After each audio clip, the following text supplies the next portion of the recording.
రైతు లేనిదే రాజ్యం లేదని గొప్ప మాటలు, వారి కోసం ప్రత్యేక పథకాలని అన్ని పార్టీల నేతలు ప్రసంగాలు.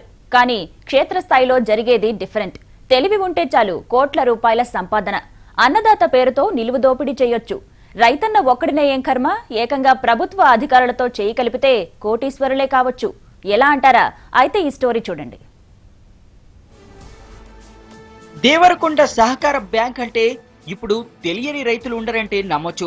ఆక్రమాలకు కేరఫ్ గా మారింది ఈ బ్యాంక్. జిల్లా డీసీసీబీని ఓ ఊపు ఊపడంతో పాటు డైరెక్టర్ ను రాజీనామా చేసేలా చేసింది. కొత్త రాజకీయాలకు వేదికగా మారింది. ముఖ్యమంత్రి దగ్గర ఈ ఫైల్ ఉందంటే ఇక్కడ జరిగిన అక్రమాలు ఏ పాటివో అర్థం చేసుకోవచ్చు. సీసీ బ్యాంక్ పరిధిలో బోగస్ పాస్ బుక్లపై రుణాలు అక్షరాల 2,81,00,000. ఇది రెవెన్యూ అధికారులు తేల్చిన లెక్క. 51 యాక్ట్ విచారణలో ఇంతకు మించిన అవినీతి అక్రమాలు వెలుగు చూస్తున్నాయి.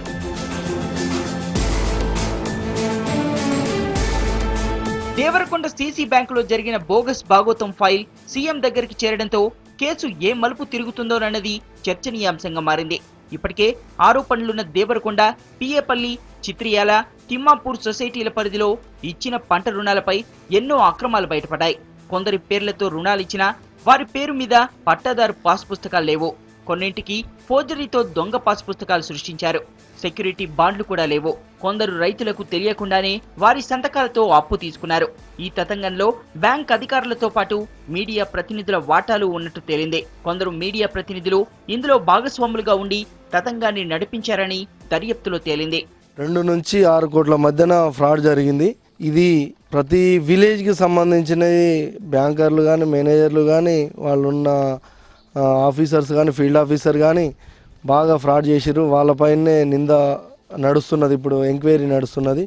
మా పాస్బుక్లు కూడా మా రైతుల గురించి మా విలేజ్కి వెళ్ళి చాలామంది కొందరు ఒక 10,000 తీసుకుంటే 70,000, 60,000, 50,000 ఇట్లా తీసుకున్నారని నోటీసులు పంపించారు.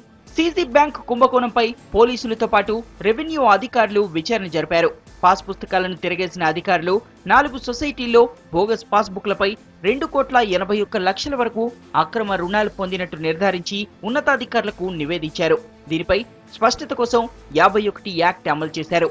క్షేత్రస్థాయిలో ప్రతి రైతును విచారించడంతో బోగస్ పుస్తకాల బాగోతాలు, రైతుల పేరుతో రుణాలు స్వాహా చేసినట్టు తేలింది. ప్రస్తుతం పూర్తి లెక్కలు తేల్చే పనిలో ఉన్నారు అధికారులు. నేను తీసుకోలేదు. మా మీద 60,000 వేసింట మా కొడుకు. మా మీద ఉట్టిన వేసిర్రు. మరి ఇది ఏం చేయాలి సార్? మేము చిలక చేసుకుంటే వాళ్ళం. మా దాని ఏం లేదు. ఈ కరువు వచ్చి మేము వస్తున్నాం. బ్యాంక్ వాళ్ళు వచ్చి మాకు నోటీస్ పంపిర్రు. ముసలి 10 తీసుకుని 70,000 వచ్చినాయి.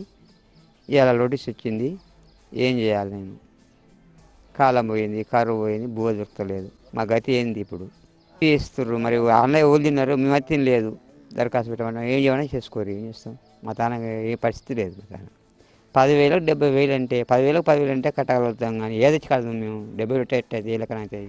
బ్యాంకు పరిధిలో 6 కోట్ల వరకు అవినీతి జరిగిందంటున్నారు అన్నదాతలు. రైతుల పాస్ బుక్లతో 10,000 రుణం తీసుకుంటే 50 నుంచి 70,000 అప్పు తీసుకున్నట్లు నోటీసులు పంపించారని మండిపడుతున్నారు. బ్యాంకులో ఖాతా లేకున్నా ఖాతాలు సృష్టించి అప్పు నోటీసులు పంపారని చెప్తున్నారు. తీసుకోని రుణాలకు డబ్బులు ఎలా కడతామని ఫైర్ అవుతున్నారు.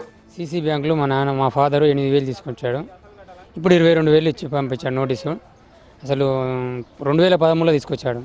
ఇప్పుడు 2000 సంవత్సరానికి 22,000 వేసాడు. మరి అసలు తీసుకున్న ఫ్రాడ్ చేసింది ఎవరు? ఏం సంగతి? అసలు ఈ వర్షాలు పడక వర్షా ప్రభావంతో జనాలు అల్లకొల్లారవుతుంది.